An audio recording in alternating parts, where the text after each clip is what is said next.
Thank you, Chairman Zeiger. I'm a little choked up. I'm humbled by so many of you that have been here today. I've had a chance to do a few things in my life, and professionally, this is as big as anything I've been involved in. And for behalf of Linda, myself, and my family, we're just couldn't be more proud and excited, and again, humbled to be here.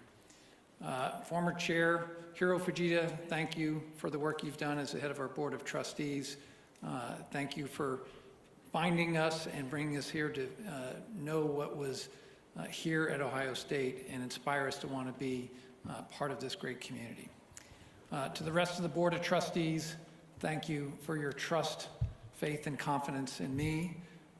It's such a privilege to work with you as we talk about what the future of this university is together. I know we're going to do great things together, and I'm excited to be working with and for you. Governor DeWine, thank you for your mentorship, your sage counsel. It's wonderful to see you and Fran here in support of the Ohio State University. I value our time together, and I've learned so much from you already.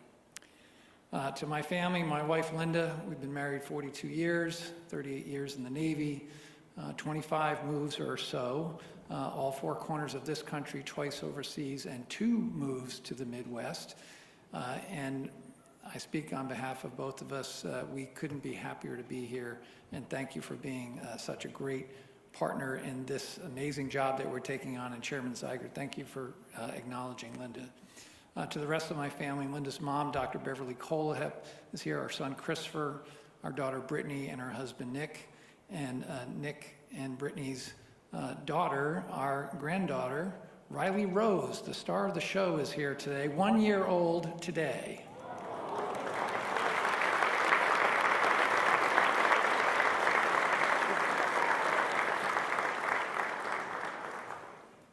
I am now in my 11th month in this job.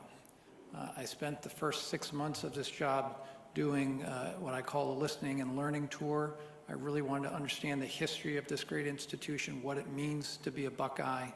And my State of the University address, I talked a lot about our history, quite a bit about where we are, and not as much about the future, because I knew this day was coming.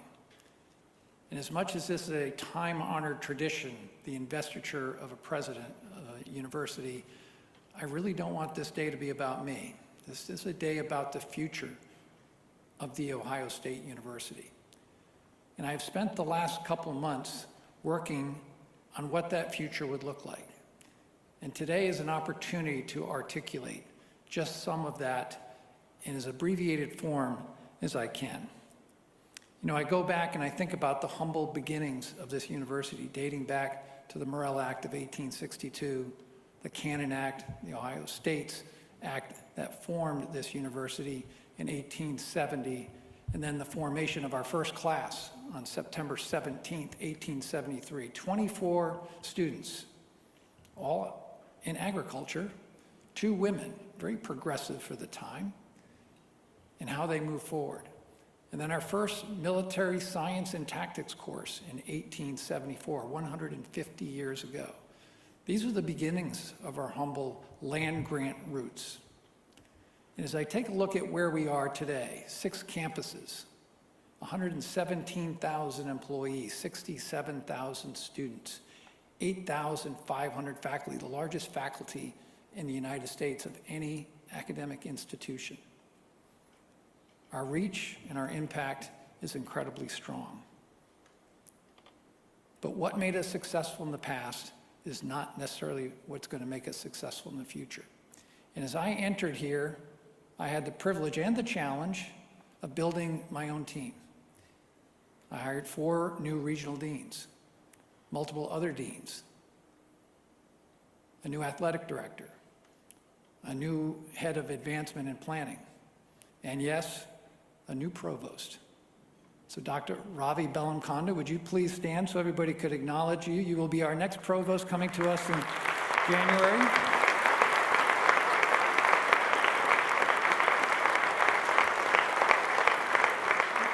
Ravi and his wife Lolita are here with us today. Thank you so much for being here. You're not officially on the clock yet. And Dr. Carla Zadnik has been doing amazing work as our interim provost, but this is an important part of who we are as a university. Coming to us as the sitting provost at Emory University in Atlanta, an engineer, a biomedical engineer by training, a PhD at Brown University, work at MIT, Georgia Tech, the head of engineering at Duke, and of course, working at the world-class academic institution at Emory, and even some time here in Case Western, so Ohio roots, and we couldn't be more excited to bring you here because a lot of what we're going to talk about today is going to be about how you and I, as well as the rest of our cabinet as a team, along with the work of our Board of Trustees and the Buckeye community, are going to move forward. And Robbie and I wanted to come to Ohio State for the exact same reasons. It's one of the reasons we hit it off so well. We both acknowledge and recognize that higher ed has hit an interesting cross-section in its amazing history. Just this past June, Gallup surveyed the American public and found that only 36% of Americans said that they had high faith in higher education. That's 20% lower than that same survey said in 2015.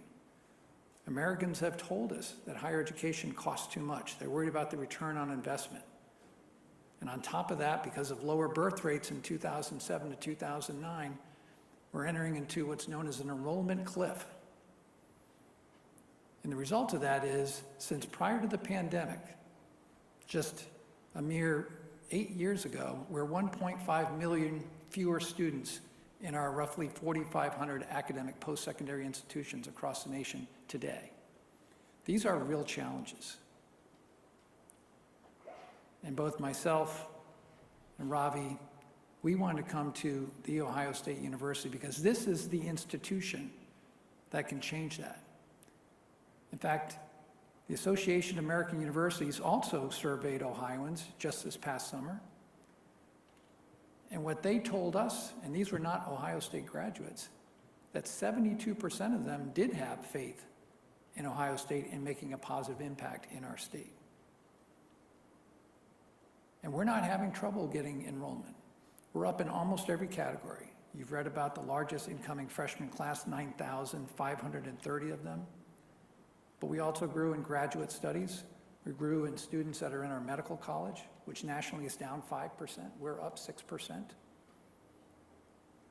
And we're producing students at a faster rate than we ever have. An 88% six-year graduation rate, 73% in 4 years.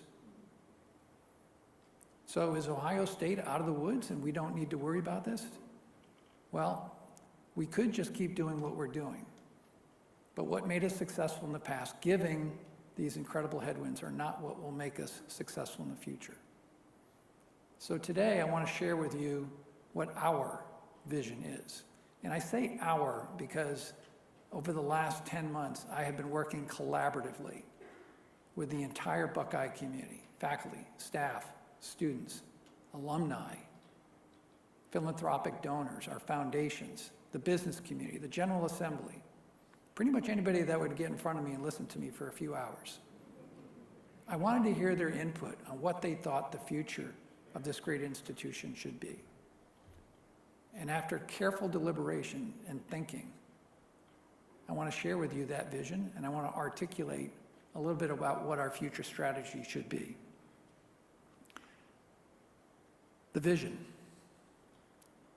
The future of higher education is and will be here at The Ohio State University. We, The Ohio State University, will be a model for the nation. Excellence is not a destination or a goal. At The Ohio State University, excellence is an expectation. And with the team that we've built, that expectation will be a reality. So to make this vision a reality, we will do 5 things. The first, relentless pursuit of academic excellence, because that is how we will retain faith in the members here in the state of Ohio and the American public. We will promote, invest, and sustain academic excellence. 2, we will educate the future great generation for citizenship. 3, we will embrace and advance research, creativity, and innovation. 4, we will create the best working and learning environment. And that goes back to a statement I made on my very first day on the job on 1 January of this year. We must create an environment here on this campus that is not only safe in reality, but makes every one of our students, faculty, and staff feel safe.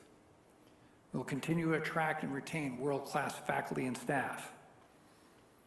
We will continue with the free exchange of ideas, promote and preserve free speech.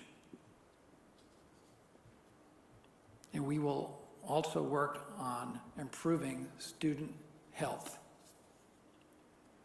Finally, number 5, and by the way, these are not necessarily in the order other than academic excellence. We will continue to respect our past because we were founded as a land-grant university, and we will continue to be so. But we have to reimagine what the future of a land-grant university is because times have changed from when we were founded. Some things are still the same. We are the state's only flagship, which means we have a responsibility for service to our state. We are a school for all Ohioans. 67,000 students, and over 70%, 71% to be exactly, are from the great state of Ohio. And we will not change that. We are in all 88 counties of the state of Ohio. We're involved in helping ranchers and farmers, people that work in 4-H. When we go through a season like this in drought, our drought mitigation team helps mitigate the economic challenges that go with that. And finally, because we are a public institution, we have a responsibility to be good stewards of the taxpayers' money. So knowing all of that, today I am proud, along with my entire team, to introduce to you what I call a 10-year runway, and it's a plan. And that plan is called Education for Citizenship 2035. Now, you've all heard that term before, Education for Citizenship. It's actually our motto, and we adopted it in 1938. And as you look behind me and you see the university seal, the Latin inscription on there is actually Education for Citizenship. And to do that, we're focusing on 6 strategic themes. And by the way, when we're done here, you're going to get a bag of some goodies, and you're going to get a document that explains the entire plan here. So there won't be a test after this, but you'll be able to take that home and read more, and we'll talk a little bit more about process here. These strategic themes are built on, first of all, the 3 main parts of our mission: academics, research, creativity, and innovation, and clinical care. Those are the things that we do. We also have to acknowledge that there are other big pieces of this university: workplace culture, our operations, which are tremendous. We're one of the largest, most complicated campuses in the country. We're an $11 billion a year operation today and getting bigger. And we do not work for profit. And yes, I'm listing athletics as one of our strategic themes. And although that one might look a little bit different, I think it's important. It is the one thing that brings all Ohioans together. Regardless of what school you went to, you're a Buckeye if you're in the state of Ohio. And maybe more importantly, the landscape of collegiate athletics is changing so quickly, something has probably happened while I'm talking that we'll have to deal with. The future of shared revenue, name, image, and likeness, the transfer portal, for an institution that is the largest athletic department of any major university in the country with 36 Division I programs. We need to be a leader, we need to be a voice in protecting the student-athlete model for collegiate athletics. So those are the 6 themes. And as I want to talk in transition about how those themes work, they're not silos. In fact, everything we do works through them. They're not all weighted exactly the same. In fact, the only thing I'll talk about when I talk about operations and how we manage and how we try to be dynamic and get away from the idea of being something of a bureaucracy, having been in the Pentagon, I'm a little familiar with that. But to use a flying analogy, we have to be able to fly this massive airplane, repair it, and upgrade it all at the same time every single day. That's how dynamic, something that higher ed is not known for, that we will have to be. So as I look across these 6 major themes, we will be developing strategic priorities. Today, I will be introducing some of these strategic priorities that will have a myriad of initiatives. And over the course of the next 6 or 7 months, we will develop these further. The plan that you will get today is a strategic framework. It's the beginning. That's not to say that we're not actively going after many of these initiatives and these ideas right now, because we are. But we need to do some business case analysis on some of the bolder, bigger ideas. In every workshop that I did, I would ask the audience, if you have an idea that we haven't talked about, hasn't come up, send me a note. I want to hear about it. And we've gotten some. We've gotten some really good ideas. In fact, I will actually talk about a couple of those today. And for you here in the audience, and for everybody watching live, online, or watching this recording, I want to hear from you. If you have an idea for how we can make this university greater than it already is, send it to me, president@osu.edu. I look forward to hearing from you. I get a lot of love letters on that email. I want you to know that. I want to hear some of those good ideas. So let me just introduce a handful of them to give you a snapshot. And I'm doing these in an abbreviated fashion, but I want you to know these are the things that I will be working with the board, with the community, and all of you to achieve excellence in everything that we do. First and foremost, academic excellence. It is our North Star. If we are great at academics, then everything else will soon follow. This means investing in faculty. We want to bring the best faculty here and retain them, compensate them correctly. It means resourcing our academic colleges and our academic disciplines to match not just the demand signal, which students tell us what it is that they want to study, but so that we can make a bigger impact in the future of our nation, in the future of here in the state of Ohio. And we know what many of those are. And I don't want to give anybody the idea that there are winners or losers in the 1,000 courses that we teach, the over 200 academic disciplines that we offer. There are not. But we know we need more engineers. We know we need people more acclimated to STEM fields because the business community is demanding it. We know we need more doctors. We need more nurses. We need more veterinarians, as the governor was talking about. This past year, we made 168 veterinarians. We probably ought to be making closer to 200 a year just for the demand signal here in the state of Ohio. And agriculture. I've had a chance to get around the state. I've been through about half of our 88 counties. We are an ag state. 1 in 7 Ohioans work in the agricultural community. I'm proud that we have outstanding extension offices in all 88 counties. But agriculture is changing. It's changing with the environment, and it's changing with technology. So as we talk about all of the academic disciplines we also have a community college, the Agricultural Technical Institute out at our campus in Worcester. I'm looking forward to seeing what we can do to promote that academic discipline because there's a great need there. And of course, the humanities. The humanities are still important.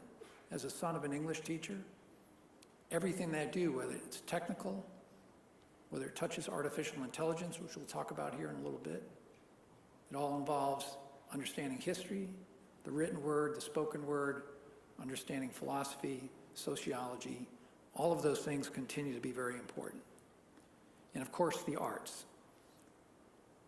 The arts are all part of our important landscape here at Ohio State. And of course, as we talk about educating the next great citizens for the state, we have to also help them understand what civil discourse really means. This year, we instituted a new academic program called Listen, Learn, Discuss. It's an offering, it's not mandatory. It has been written up. The Association of American Universities, as well as the local newspaper, did a great story about it. And I think it's more relevant than it's ever been before. And I'm really proud that our faculty and staff put it together. We're standing up a new center called the Salmon P. Chase Center for Civics, Culture, and Society. It'll be an opportunity to hear different points of view, because I think that's a big part of what we are here, is to show our students different points of view and not tell them what to think, but how to think. Student success. We spend a lot of time thinking about student success. I'm proud of the work that we do. I mentioned some of the graduation rates that we have here. I'm not so sure that we're measuring, and higher ed is responsible for this, the right things, the right outcomes. Student success isn't just about getting somebody to a diploma or retaining them from their freshman to sophomore year, something that we are well above the national average at 94%. It's really about what do they get to go do when they leave here, and how do we track that? Student success is also about things like campus accessibility. The number of students that come to campuses across the country today with disabilities, both physical and others, some not seen, are growing. It's more than doubled just over the last 8 years. It's something we have to pay attention to, and something that I want us to lead.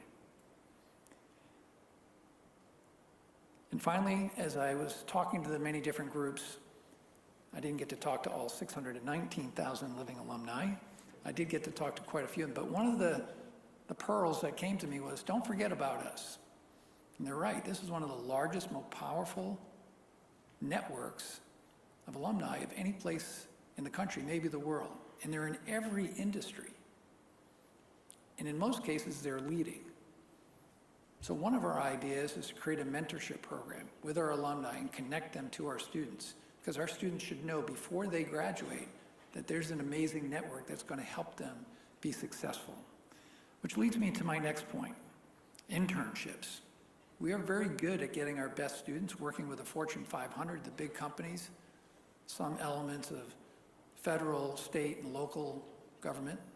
We do send students overseas to study abroad, but we don't get to all of our students.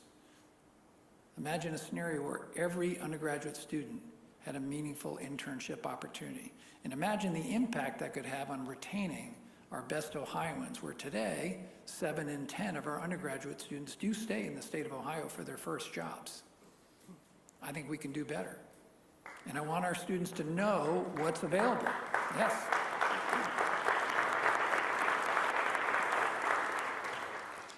And we know we need to do that because workforce development is part of our mission. And the jobs that are going to be here in the state of Ohio and in our nation by the year 2030 don't exist today. So we have to be dynamic and make sure our students know what's out there. Affordability. You know, today we are one of the most affordable because we are a state institution. Many of you have heard me talk about this. 58% of our undergraduates today leave with no debt. That's 20% better than the national average. Those who do leave with debt, it's an average of about $24,000, also 20% better than the national average. But again, we can't rest on those laurels. We got to look at how we can improve that. We're exceptionally good at taking care of lower income students. Today, we provide about $400 million in scholarships from federal, state, private philanthropy, and even from the university. There are pockets of students that we are missing, though, in that formula. And again, students are telling us how important it is. Today, the average student gets about $10,000 in some form of aid. 62% of our undergraduate students get some sort of financial aid. We'll be looking for how we can improve on that. Accessibility. This gets back to our land grant mission. When we were first founded, and up through most of the first number of years, pretty much we accepted everybody that would want to come to Ohio State. Today, dating back to the 1990s and really was put into practice in 2000, we became very selective. It's hard to get into Ohio State today. We should acknowledge that. This past year, we had 80,000 applications for that incoming freshman class of 9,530. 65% of that class are from the state of Ohio. With various transfers from our other community college partners and other institutions, that's how we get to over 70% Ohioans in our overall student body. But I'm here to say that if you are from the state of Ohio and your dream is to come to The Ohio State University, we will find a way for you to be here. And we will continue to invest in our regional campuses. I visited them. I made the statement that they're here to stay, because that is the immediate pathway. We have 23 community colleges here in the state of Ohio. We have a wonderful partnership with Columbus State.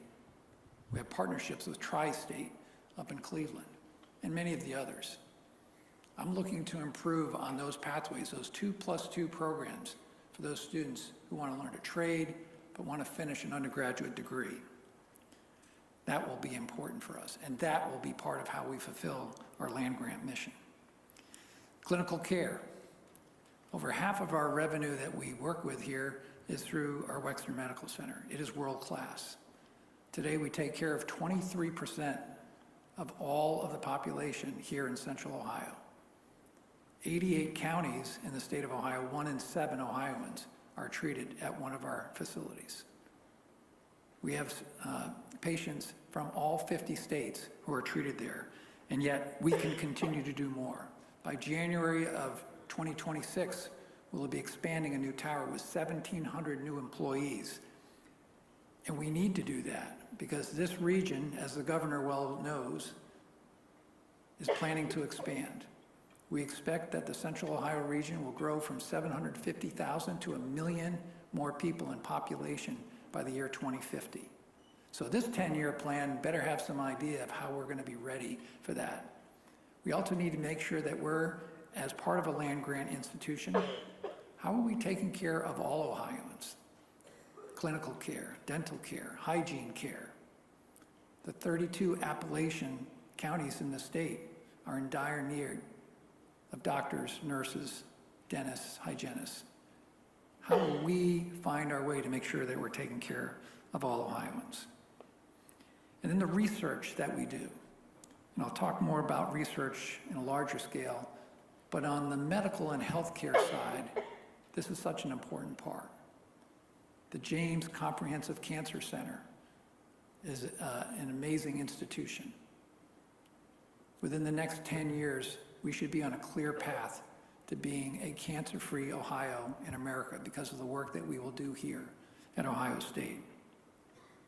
The research and innovation and creativity that we have here. Again, it would be easy to rest on our laurels. This past year, the research dollars were over $1.45 billion. That ranked us number 11 in the country. That was ahead of Harvard and ahead of UNC Chapel Hill. It'd be easy to say we're just doing fine. But alongside our medical research, along with what's happening in our 15 colleges, I know we can do more. We have a special place here on campus, on the west side. It's called Carmenton. There are 2 buildings there already. Pelotonia just moved their headquarters there. Every space in those 2 research buildings is currently full. Over the next 10 years, we'll continue to develop that space, bring in other tenants. Yes, we have Intel. Yes, we already have relationships with Honda and Amgen and others. We could be that Raleigh-Durham triangle and elevate ourselves to a new level. And this type of research, through creative expression, through discovery, and embracing innovation and entrepreneurship, can make the difference between how we not only change lives, but how we save lives. Athletics. I talked a little bit about why they're important. The most important thing we can do in the future as we go through what is likely to be a shared revenue model is do as much of what has made us successful the same. When I hired Ross Bjork, he and I decided right away that we would retain all 36 Division I sports programs. It's important. We have over 1,000 student athletes. It's important for our Olympic sports that we do this. Not many other schools are going to be able to do this. And we will remain financially self-sufficient. That's no small order, because we're going to be sharing a fair bit of our revenue with our student athletes. And finally, we're going to retain scholarships for all 36 Division I sports. We will determine how best to do that. There's a lot of big decisions to be made. But these decisions will help shape the conversation about how we can make sure that our student athletes remain students first. They're all going to be professionals, but very few of them will be professionals in athletics. And that's why I believe our athletics is so important. It is the front porch of the university. And there's something about athletics we just don't talk enough about. And I want you to know it because I think it's quite extraordinary. We're one of the top academic performing athletic departments in the country. Our football, yes, we are.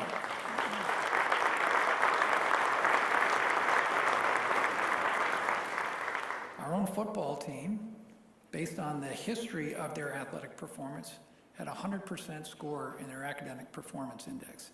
There was only one other school in the nation that had that. That was that small little Ivy League school up in Boston called Harvard. Our women's ice hockey team last year had a GPA of 3.835. 3.835. Now, I'm going to brag on Coach Muzzerall here because she's proud of that. And she's been the leading sports program academically for 4 years in a row. Oh yeah, and they've won 2 national championships in the last 3 years. And by the way, the GPA of all of our student athletes across the board is over 3.3. This is exceptional, a 94% graduation rate. We are top 10, not only in what we do on the field, on the court, in the pool, but in the classroom. And I think that it is so important that we hold on to the student athlete model, because if we lose it, and if student athletes get titled employees, then we won't have student athletes anymore, and we will be farm systems for other sports programs. Another group that I want to talk about today, and this is only a few days before Veterans Day, is military veterans. We have a proud history here of supporting military veterans. You heard me mention about the first military and tactics course taught 150 years ago. We're one of the oldest military institutions in terms of our storied ROTC program, very successful. We have over 2,300 military-affiliated students on our campus. We do exceptional work. We're one of the top-rated military-friendly schools in the country. But what most academics don't know, and what most Americans forget, even though less than 0.5% of our American population serves in uniform today, 10% of the American population are veterans. And 200,000 of them transition out of uniform every year. Now, 10 years ago, most of those veterans, using their post-9/11 GI Bill, would hit the easy button and sign up with a for-profit, or what was commonly known as a diploma mill organization, to go get a degree. Because, believe it or not, only 17% of the military has a post-secondary degree. Most of the officer corps does, but when you look at the military writ large, most of them don't. And when they get out of uniform, 3 and 4 look to go get a degree. I want The Ohio State University to be the first choice for veterans, whether they're here in the state of Ohio or elsewhere. We offer in-state tuition for veterans wherever they are, to include our active duty military. And we will look for ways to give them credit for their military training and education. This will be a national movement, and I want us to lead it. And I believe in the next 10 years, we won't be one of the best universities for military veterans. We'll be the best.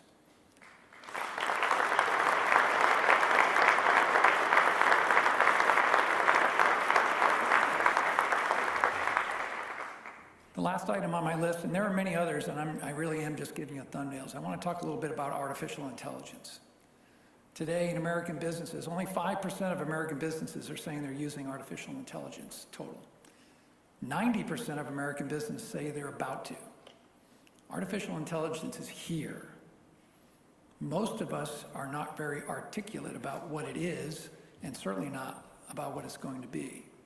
Most universities are trying to create curriculum, research, even some brick and mortar to try and address the future.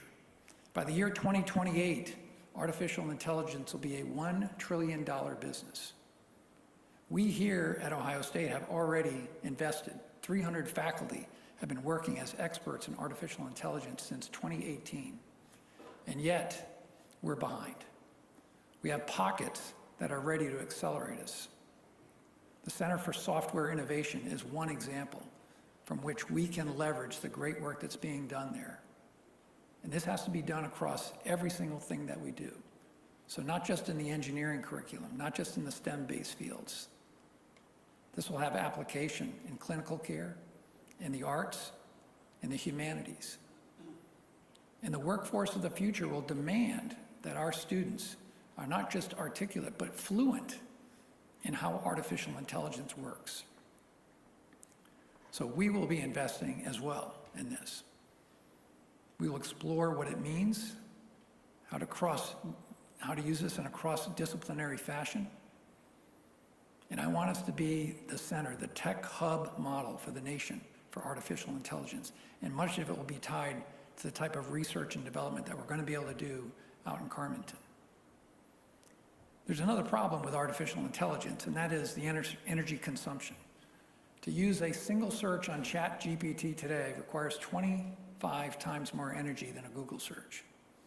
To kind of put that more in context, ChatGPT usage for a single day in the United States, that power alone would power 180,000 American homes. This is not sustainable. We know that we're going to have to be the people that solve that energy solution, and I want that to happen here at Ohio State.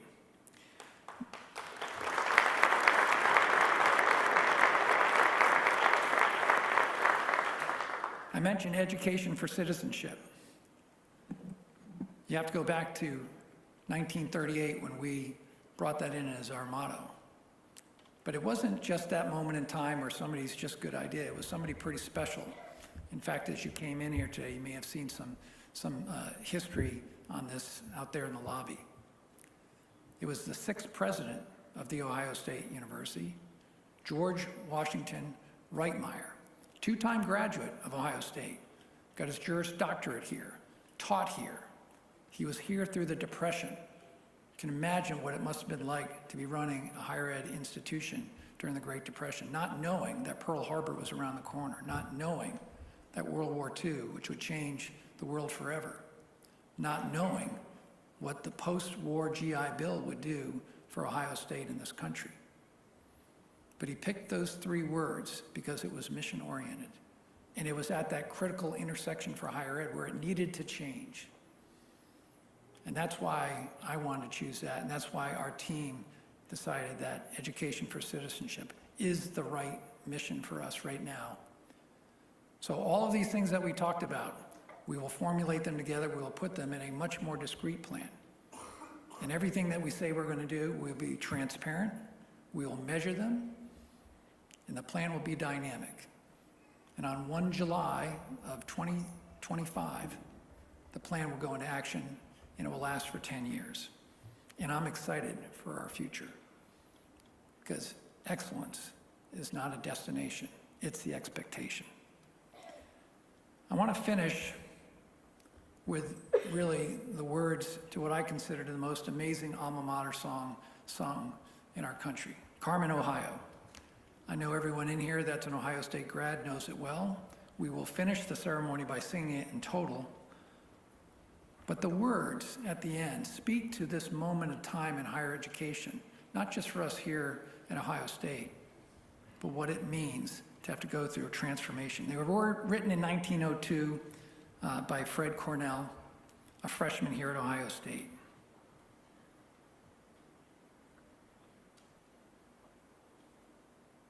Summer's heat or winter's cold. The seasons pass, the years will roll. Time and change will surely show how firm thy friendship, Ohio. How firm thy friendship indeed. That is the element that makes our campus so special. God bless everyone who works, studies, supports The Ohio State University. God bless our alumni, those that are so strong in supporting us financially. God bless our men and women who wear the cloth of our nation, who stand the watch tonight so that we may enjoy the very freedoms that we have here today. And as always and forever, go Bucks. Now let's get to work.